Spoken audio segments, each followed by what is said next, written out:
Hello everyone, welcome to price option Tamil. இந்த channel create பண்ணது education பர்பஸ்க்காக தான் கிரியேட் பண்ணியிருக்கோம். இந்த சேனலை பார்த்து நீங்க என்ன பையன் செல் பண்ணீங்கன்னா உங்களோட ஃபினான்ஷியல் அட்வைசர் கான்டாக்ட் பண்ணிட்டு பையன் பண்ணிக்கோங்க. நான் செபிலிஸ்ட் அட்வைசர் கிடையாது. Okay fine. அண்ட் டேரக்டா டாபிக்ல போகலாம். அண்ட் நிறைய பேர் சப்ஸ்கிரைப் பண்ணாம பார்த்துட்டு இருக்கீங்க. சப்ஸ்கிரைப் பண்ணிட்டு பாருங்க. போன வீடியோல எக்ஸ்பெக்ட் பண்ண பேர் 150 லைக்ஸ் கிராஸ் பண்ணியிருந்தோம். Thank you for your love and support. இந்த வீடியோக்கும் சேம் சப்போர்ட் கொடுங்க. Okay fine. இப்போ இன்னைக்கு மார்க்கெட் நீங்க பாத்தீங்கன்னா தெரியும், நான் சொன்ன லெவலுக்கு மேல மார்க்கெட் போயிருக்காது. ஆனா பேங்க் நிஃப்டி போச்சு. அதுல நான் லாஸ் ஒன்று பண்ணியிருப்பேன். ஒரு 1700 to 1300 லாஸ் பண்ணியிருப்பேன். Okay okay. நாளைக்கு மார்க்கெட் எப்படி இருக்கும், எப்படி ரியாக்ட் ஆகும்? சேம் தான். நிஃப்டில எந்த லெவல்ஸும் சேஞ்ச் கிடையாது. இப்போ நிஃப்டில பாத்தீங்கன்னா உங்களுக்கு லைக் ட்ரெண்ட் பாருங்களேன். ஒரு high low again high low, இப்போ ஹை லோ திருப்பி ஹை, நமக்கு லோ கொடுத்து திருப்பி மார்க்கெட் வந்து அப்ட்ரெண்ட்ல போக பாசிபிள் இருக்கு.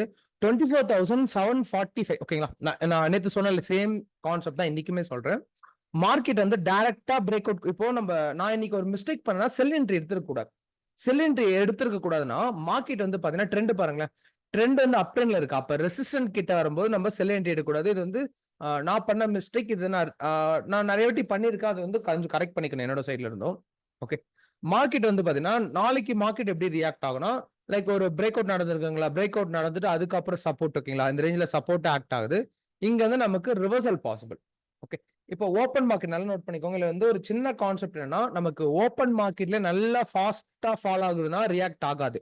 24,774 ரியாக்ட் ஆகாது. இங்க தான் நமக்கு ரியாக்ட் ஆகும். 24,523 தான். மேபி மார்க்கெட் வந்து நியூட்ரலே நாளைக்கு இருக்கு. ஒரு 1 ஹவர் நியூட்ரல் இருக்குன்னா அதுக்கப்புறம் இந்த சப்போர்ட் கிட்ட வருதுன்னா நமக்கு இங்க இருந்து ரிவர்சல். ஓஐ டேட்டாவோட கன்ஃபர்மேஷன் வச்சு பார்த்து ட்ரேட் கன்சிடர் பண்ணிக்கோங்க. பிளைண்டா ட்ரேட் எடுக்காதீங்க. ரெசிஸ்டன்ட் கிட்ட போச்சுன்னா என்னோட வியூ செல்லிங் மேக்ஸிமம் போக வேண்டாம். ஏன்னா ட்ரெண்ட் வந்து நமக்கு இப்ப பையிங் ப்ரெஷர் பாருங்களேன்.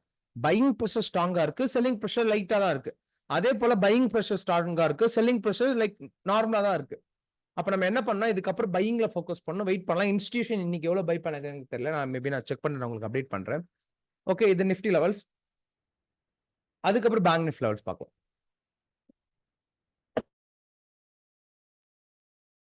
இப்போ பேங்க் நிஃப்டி லெவல் பாத்தீங்கன்னா சேம். இப்போ இந்த இடத்துல பாத்தீங்கன்னா ஒரு புதுசா ஒரு ட்ரெண்ட் லைன் மார்க்கெட் வந்து ஃபார்ம் ஆயிட்டு இருக்கு. இந்த ஹை இருக்கு பாத்தீங்களா? மேக்ஸ் இப்போ நாளைக்கு என்னோட ஜோன் என்னன்னா, இப்போ 24,000. ஓகே, இந்த இடத்துல பாத்தீங்கன்னா மேபி இந்த இடத்துல ட்ரேட் எடுத்திருந்தீங்கன்னா மேபி இன்னைக்கு ஸ்டாப் லாஸ் ஹிட் ஆயிருக்கும். இன்னைக்கு நான் இங்க தான் எடுத்திருந்தேன். இங்க இருந்து நம்ம ரிவர்சல் ஆகும்னு எடுத்திருந்தேன். எனக்கு வந்து எஸ்எல் ஹிட் ஆயிடுச்சு. இப்ப மார்க்கெட் வந்து பாத்தீங்கன்னா நாளைக்கான மார்க்கெட் 55,154 கிட்ட வருதுன்னா இங்க வந்து நம்ம ரிவர்சல் எக்ஸ்பெக்ட் பண்ணலாம். ஏன்னா இந்த இடத்துல மல்டிபிள் ரிவர்சல் இருக்கு. பெரிய பாயிண்ட்ஸ்லாம் நம்ம கேப்சர் பண்ண முடியாதுனாலும் லோல இருந்து ஹை வரைக்கும் நமக்கு மூவ் ஆகுனாலும் இதுவே 300 பாயிண்ட்ஸ்னா டெல்டா வழி கால்குலேட் பண்ணீங்கன்னா உங்களுக்கு 100 பாயிண்ட்ஸ் வந்து ஆப்ஷன் சார்ட்லேயே கிடைச்சிடும். ஓகே, அப்படி பண்ணி நீங்க ட்ரேட் எடுங்க. மார்க்கெட் வந்து மேல போகும்போது புட் ஆப்ஷன் மேக்ஸிமம் ஃபோக்கஸ் பண்ணாண்டா. இதுக்கப்புறம் ஃபோக்கஸ் பண்ணாண்டா. மேபி இந்த ட்ரெண்டுக்கு கீழே இப்படி போகுதுன்னா நம்ம புட் ஆப்ஷன் ஃபோக்கஸ் பண்ணலாம். இந்த லைக் இந்த லோவை கட் ஆகுதுன்னா ட்ரெண்ட் நமக்கு டவுன் ட்ரெண்டா போகும். இல்ல அப்படின்னா நமக்கு 55,910க்கு மேல தான் ஸ்ட்ராங் பையிங் எக்ஸ்பெக்ட் பண்ணணும். ஓகேங்களா? ஒரு ஹியூஜ் பையிங் லெவல் எக்ஸ்பெக்ட் பண்ணணும். ஆனா ட்ரெண்ட் வந்து பாத்தீங்கன்னா ஓரளவுக்கு ஸ்லைட்டா அப் ட்ரெண்ட்ல தான் இருக்கு. ஓகேங்களா? பெருசா டவுன் ட்ரெண்ட் கிடையாது, ஸ்லைட் அப் ட்ரெண்ட். இப்ப நீங்க அந்த கேண்டில் ஸ்டிக்ஸ் பிரஷரை பார்த்தாலே நிறைய பேருக்கு தெரியும் கரண்டா என்ன ட்ரெண்ட்ல இருக்குன்ட்டு. இப்போ நாளைக்கான லெவல்ஸ் 55,154 கிட்ட வந்து ரிவர்சல் ஆக பாசிபிள் இருக்கு. இந்த லோ பிரேக் அவுட் கொடுத்தா மட்டும் புட் ஆப்ஷன் சைட்ல போங்க. அதே போல இந்த இடத்துல ட்ரெண்ட் லைன் ஃபார்மேஷன் இருக்கு பாத்தீங்களா? ட்ரெண்ட் லைன் ஃபார்மேஷன் டிரா பண்ற ஒரு நிமிஷம்ங்க. இந்த ட்ரெண்ட் லைன் ஃபார்மேஷன் இருக்கு பாத்தீங்களா? இந்த ட்ரெண்ட் லைனை பிரேக் அவுட் கொடுத்து அதுக்கப்புறம் பாத்தீங்கன்னா இந்த ட்ரெண்ட் லைனை பிரேக் அவுட் கொடுத்ததுக்கு அப்புறம், ஓகே, இந்த ட்ரெண்ட் லைன் பிரேக் அவுட் கொடுத்ததுக்கு அப்புறம் அகைன் சப்போர்ட் எடுத்துச்சுன்னா அதுவும் இந்த 55,910 மார்க்கெட் பிரேக் அவுட் கொடுத்தாதான் மேல போகும்.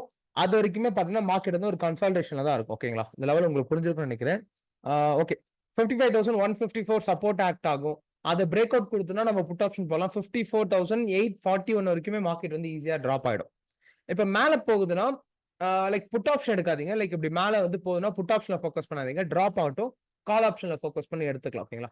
ஏன்னா இப்போ வியூ ஓகே, இப்போ கரண்ட் வியூ வந்து பண்ணா நமக்கு எவ்வளவு பாயிண்ட்ஸ் கேப் அப்ல இருக்குன்னா ஒரு நிமிஷம் செக் பண்ணிக்கலாமே. நமக்கு இப்போ வரைக்குமே பாத்தீங்கன்னா நியர்பை ஒரு 80 பாயிண்ட்ஸ் டு 90 பாயிண்ட்ஸ் வரைக்கும் நம்ம மார்க்கெட் வந்து கிஃப்ட் நிஃப்டி கேப் அப்ல இருக்கு. அப்ப மேபி நாளைக்கு மார்னிங் செக் பண்ணி பார்த்தா தெரியும். இப்போ நம்ம செக் பண்றது வேஸ்ட் தான். நாளைக்கு மார்னிங் செக் பண்ணா நமக்கு எப்படி மார்க்கெட் ஓப்பன் ஆக போகுதுன்னு தெரிஞ்சிடும். ஓகே, சிம்பிள் தான். ஏன்னா டவுட் இருந்ததுன்னா மறக்காம கமெண்ட் பண்ணுங்க. ஓகே, லைக் அண்ட் சப்ஸ்கிரைப் பண்ணிட்டு பாருங்க. டெய்லி போற வீடியோஸ் அப்பதான் உங்களுக்கு நோட்டிஃபிகேஷன் வரும். பெல் ஐக்கான் யூஸ் பண்ணிக்கோங்க. உங்களோட ஃப்ரெண்ட்ஸ் அண்ட் ஃபேமிலியில ட்ரேடிங் இப்பதான் யாரா லேர்ன் பண்ணிட்டு இருக்காங்க அந்த வீடியோஸ் அனுப்புங்க. அவங்களுக்கும் கண்டிப்பா டெய்லி லெவல்ஸ் ஹெல்ப். ஒரு ட்ரேடை வந்து பாத்தீங்கன்னா தெரிஞ்சு பை பண்றதை விட எமோஷன்ஸ் பேஸ் பண்ணி நீங்க பை பண்றதை விட நிறைய டிஃப்ரெண்ட் இருக்கு. ஒரு ட்ரேட் வந்து பாத்தீங்கன்னா எந்த கான்செப்ட்ல ஒர்க் ஆகுதுன்னு தெரிஞ்சு பை பண்ணீங்கன்னா நீங்க ஃபியர் இல்லாம இருப்பீங்க. எமோஷன் சைக்காலஜி பெருசா இருக்காது. தெரியாம பை பண்ணும் போது தான் எமோஷன் சைக்காலஜி அதிகமா பில்ட் ஆகும். லெவல்ஸ் வச்சு ட்ரேட் பண்ணீங்கன்னா லைக் ப்ராஃபிட் நமக்கு அதிகமா இருக்கும், லாஸ் கம்மியா இருக்கும். ஓகே, என்ன டவுட்னா எனக்கு கமெண்ட் பண்ணுங்க. ஓகே, அந்த இன்வெஸ்ட்மெண்ட் சேலஞ்சு கேட்டிருந்தீங்க. நான் மேபி இன்னைக்கு வீடியோஸ்ல என்னோட ரீல்ல இன்னைக்கு வீடியோ வரும்.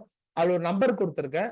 அந்த நம்பரை நீங்க வாட்ஸ்அப் பண்ணீங்கன்னா ஆட்டோமேட்டிக்கா அதுவே உங்களுக்கு மெசேஜ் உங்களுக்கு என்னோட டீம் மெம்பர்ஸ் கொடுப்பாங்க. அந்த ப்ரொசீஜர் எல்லாமே கம்ப்ளீட் பண்ணீங்கன்னா குரூப்ல ஆட் பண்ணி விட்டுருவாங்க. இன்வெஸ்ட்மெண்ட் சேலஞ்ச் அதுல இருந்து நீங்க ஃபாலோ பண்ணிக்கலாம். Okay okay fine. என்ன டவுட்னா எனக்கு கமெண்ட் பண்ணுங்க. தேங்க்யூ ஃபார் வாட்சிங் திஸ் வீடியோ.